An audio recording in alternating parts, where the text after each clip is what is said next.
मुंबई या नामानाचा मुजरा करते आणि त्यांची ही कविता मी आपल्यासाठी सादर करते। कवितेचं नाव आहे अत्त दीप भव। तू देव नव्हतास, देवाचा पुत्र नव्हतास आणि देवाचा प्रेषितही नव्हतास।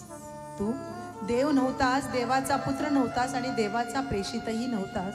तू तर केवळ मानवतेशी नातं सांगणारा एक प्रबुद्ध मानव होतास। आणि म्हणूनच हे तथागता मी तुझा स्वीकार केला। शरसंधानाने विभळ झालेल्या पाखराला तू जेव्हा जीवनदान दिलेस, तेव्हा तुझ्या नयनामध्ये तुडुंब भरलेला करुणेचा सागर मी पाहिला। तेव्हाच तुझं आणि माझं नातं अधिक दृढ झालं।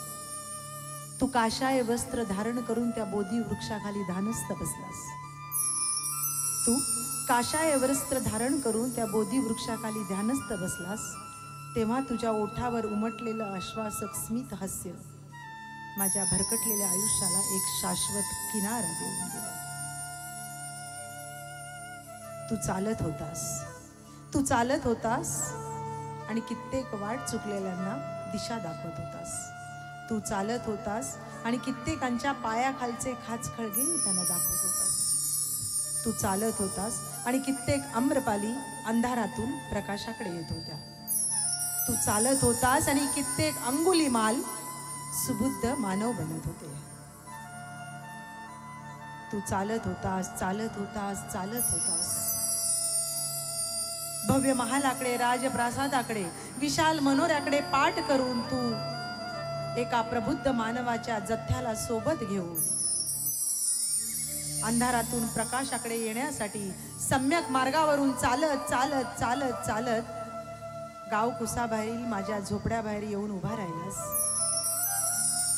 आणि आता मी सुद्धा अंधारातून प्रकाशाकडे येण्यासाठी त्याच प्रबुद्ध मानवांच्या जथ्यात सामील होऊन चालते आहे। आणि आता माझ्या सुद्धा शरीरातील प्रत्येक अणुरेणूत, माझ्या शरीरातील प्रत्येक श्वासाश्वासात, माझ्या शरीरातील रक्ताच्या प्रत्येक थेंबाथेंबात मला फक्त आणि फक्त तुझ्याच मंत्राचा उद्घोष माझ्या कानी ऐकू येतोय। अत्तदीप भव, अत्तदीप भव, अत्तदीप भव। आणि म्हणून जाता जाता सांगते की या विज्ञानवादी धम्मामध्ये ना कुठल्या वाराला उपास तापास असतो, ना नवस म्हणून कोंबड बकरं दिलं जातं, ना पूजा अर्चा असते। आणि असा हा विज्ञानवादी धम्म ज्यामध्ये स्त्री पुरुष भेदभाव नाही, लिंगभेदाला थारा नाही। आणि म्हणून असा हा विज्ञानवादी धम्म देऊन हे तथागता तू समस्त मानव जातीचा मोक्षदाता नाहीच तर मार्गदाता झालास। आणि म्हणून मला असं वाटतं की माझ्या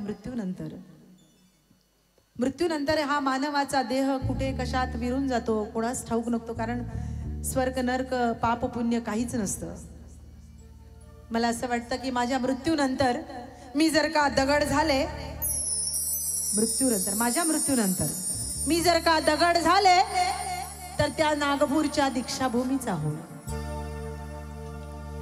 मी जर का या धरणीवरची माती झाले ना व माय, मी जर का या धरणीवरची माती झाले तर त्या माझ्या मुंबईतल्या चैत्यभूमीची होईल।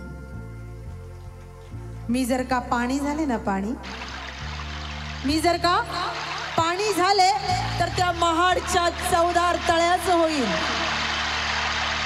आणि मी जर काही हवा झाले ना हवा, कलाकार किती हुशार आहेत बघा, एक्स्ट्रा 500 काही मिळणार नाहीत। आणि मी जर काही हवा झाले तर त्या भीमा कोरेगावची होईल, जो इतिहास डॉक्टर बाबासाहेब आंबेडकरांनी तुम्हा सर्व भारतवासियांना माहीत करून दिला। बाबासाहेबांनी सांगितलं, हे माझ्या लेकरांनो, तुम्ही कोण्या भेडी बकरीची औलाद नाही हो, तुम्ही शूरवीरांचे छावे आहात। जा खोटं वाटत असेल त्या पुण्यातील भीमा कोरेगावमधील त्या विजय स्तंभावर कोरलेल्या तुमच्या पूर्वजांची नावं वाचा। आणि म्हणून तो भीमा कोरेगावचा इतिहास 1 जानेवारी सन 1818 झाला होता।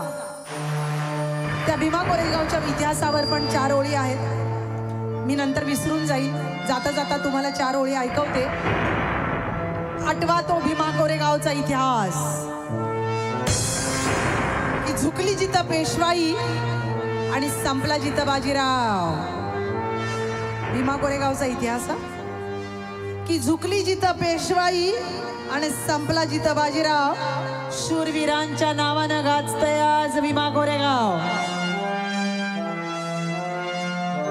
ती भीमा नदी ओरडून ओरडून सांगे मर्द महाराची कहाणी.